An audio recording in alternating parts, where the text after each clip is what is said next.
एक समय की बात है। एक रात अनीता नामक एक लड़की अपने घर में अकेली थी।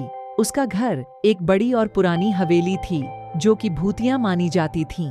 लोग कहते थे कि उस हवेली में एक पुराना भूत रहता है जिसे लोग हवेली का प्रेत कहते थे।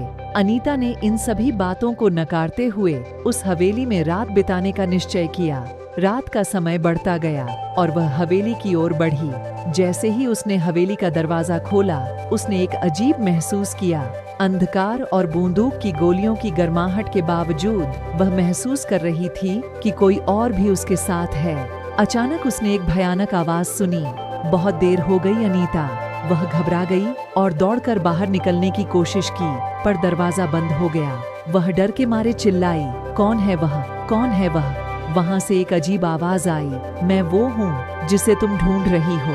अनीता ने देखा कि वह आवाज किसी नकली मासूम बच्चे से आ रही थी, पर उसका चेहरा कुछ भयानक था। उसकी आंखें लाल थीं और उसका चेहरा काला था।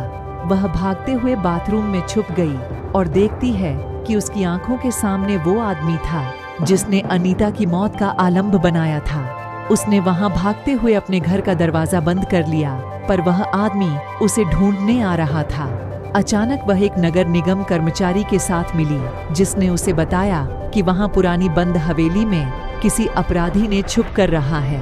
अनीता ने उसे सच्चाई बताई और उन्होंने साथ मिलकर उसे बचाया।